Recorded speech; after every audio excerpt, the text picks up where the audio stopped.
Hai viewers, jumpa lagi bersama Medi dalam channel Infolomedia. Bagaimana kabar kalian hari ini? Medi doakan semua dalam keadaan baik dan senantiasa bahagia. Kali ini Medi mau membahas salah satu negara dengan pendapatan terendah di Eropa, yang dulunya juga pernah dianeksasi oleh Rusia. Nama negaranya ialah Moldova. Sebelum kita lanjut, silakan tekan tombol subscribe ya, dan jangan lupa nyalakan loncengnya, agar tidak ketinggalan informasi yang Medi sajikan di channel ini. Mari kita lanjut. Negara Moldova terletak di antara negara Rumania dan Ukraina, memiliki luas wilayah sebesar 33.846 km persegi dengan ibu kota bernama Chisinau. Kota ini dulunya bernama Kishinev, yang merupakan pusat industri dan komersial utama Moldova. Kota ini terletak di tengah negara Moldova, di tepian Sungai Big, anak sungai Dniester. Etnis mayoritas yang tinggal di negara ini ialah etnis Moldova, yakni sebesar 69,62%. Sisanya adalah etnis Ukraina, Rusia, Gagauz, Rumania, Bulgaria, Rom, Yahudi, Polandia, dan etnis kecil lainnya. Bahasa resmi yang dipergunakan di Moldova adalah bahasa Rumania. Beberapa ahli setuju bahwa bahasa Moldova dan Rumania merupakan bahasa yang sama. Sedangkan bahasa Rusia diberi status bahasa komunikasi antar etnis di Moldova.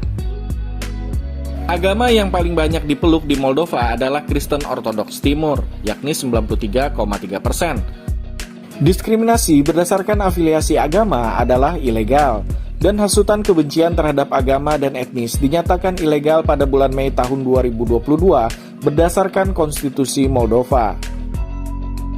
Dalam hal budaya Moldova merupakan campuran dari budaya Rumania dan Soviet. Identitas budaya Rumania sendiri terbentuk dari pengaruh budaya Romawi dan Dacia, diperkaya lagi oleh pengaruh budaya Slavia pada abad pertengahan. Secara historis, pada zaman dahulu, wilayah Moldova merupakan bagian dari Dacia yang jatuh ke tangan Romawi. Sebagian besar wilayah Moldova merupakan bagian dari Kepangeranan Moldavia pada abad pertengahan. Bagian timur Kepangeranan Moldavia dianeksasi oleh Kekaisaran Rusia pada tahun 1812, dan wilayah ini dikenal sebagai Besarabia, yang merupakan cikal bakal negara Moldova saat ini. Pada saat pembubaran Kekaisaran Rusia di tahun 1917 yang dikenal sebagai Revolusi Bolshevik atau Revolusi Oktober, Republik Demokratik Moldavia didirikan, yang selanjutnya bersatu dengan Rumania Raya pada tahun 1918. Namun pada tahun 1940 di masa Perang Dunia Kedua, wilayah Moldavia Timur yakni Besarabia kembali diduduki oleh Uni Soviet dan dibagi antara Republik Sosialis Soviet Ukraina dan Republik Sosialis Soviet Moldavia. Dengan runtuhnya Uni Soviet pada tanggal 27 Agustus tahun 1991, wilayah ini pun menyatakan kemerdekaannya, kemudian mengambil nama Moldova. Ternyata nih viewers, wilayah Moldova tidak selalu bersatu. Pada tahun 1990, pemerintahan separatis didirikan di Transnistria, yakni wilayah Moldova. Setelah perang tahun 1992, Transnistria secara de facto merdeka, namun tidak ada anggota PBB yang mengakui kemerdekaannya.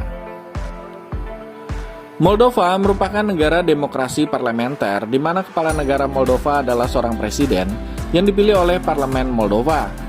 Presiden dapat menunjuk Perdana Menteri yang bertugas sebagai kepala pemerintahan dan dapat menunjuk kabinetnya. Lembaga yudikatif dijalankan oleh Pengadilan Konstitusional Moldova.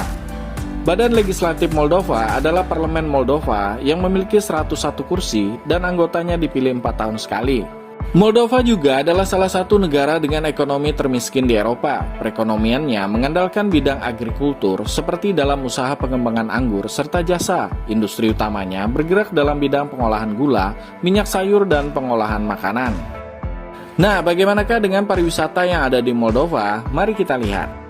Tempat yang pertama adalah Krikova Wineri. Krikova Wineri menjadi salah satu tempat wisata di Moldova yang wajib untuk dikunjungi. Krikova Wineri berjarak sekitar 30 menit dari kota Chisinau dan merupakan sebuah pabrik anggur bawah tanah terbesar kedua di dunia. Apabila berkunjung ke tempat ini, kita akan menemukan terowongan di bawah tanah yang telah ada sejak abad ke-15. Kita bisa menyusuri jalan di bawah tanah dan melihat sekitar 1,25 juta botol anggur yang langka. Anggur tertua berasal dari tahun 1902. Pabrik anggur ini sangat populer di Moldova. Importir anggur Krikova terbesar adalah negara Kazakhstan. Nah, bagi viewers yang penasaran dengan pabrik anggur yang satu ini, bisa mengunjunginya ke negara Moldova. Tempat yang kedua ialah Typowa Monastery. Tempat wisata di Moldova yang harus dikunjungi selanjutnya adalah Typowa Monastery. Typowa Monastery merupakan salah satu biara yang memiliki 3 kompleks utama yang telah digali dari bebatuan yang berada di tepian sungai Dniester. Kompleks tertua di biara ini adalah Church of the Face of the Holy Cross yang telah ada sejak abad ke-11. Kemudian ada 2 gereja lainnya, yaitu Gereja Saint Nicholas yang dibangun pada abad ke-14 dan juga Horodiste yang dibangun di abad ke-16. Kita juga bisa mengikuti jalur gua yang mendaki sambil menikmati indahnya alam dan air terjun yang indah. Gua tersebut cukup besar dan mampu menampung hingga 700 orang. Namun saat ini hanya kurang dari 20 biarawan yang tinggal di sini. Tempat yang ketiga ialah Saharna. Saharna merupakan sebuah desa kecil yang menjadi salah satu tempat wisata di Moldova. Desa ini cukup populer di kalangan wisatawan mancanegara loh. Pasalnya, desa ini memiliki daya tarik yaitu keberadaan sebuah biara bernama The Holy Trinity Monastery yang dikenal memiliki keindahan yang menakjubkan. Saharna juga dikenal sebagai destinasi wisata rohani bagi banyak masyarakat Moldova. Apabila viewers tidak berwisata rohani ke tempat ini, viewers bisa saja hanya menikmati indahnya alam di desa Saharna yang tentunya menawan.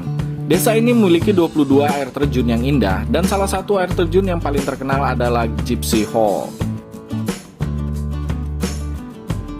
Oke viewers, demikianlah sedikit informasi mengenai negara Moldova yang terletak di benua Eropa. Semoga informasi yang disajikan tadi bisa menambah wawasan kita semua untuk mengenal kawasan atau wilayah sebuah negara di dunia. Dan jangan lupa untuk tekan tombol subscribe serta nyalakan loncengnya ya, biar Medi lebih semangat lagi dalam menyajikan informasi di channel ini. Sampai jumpa!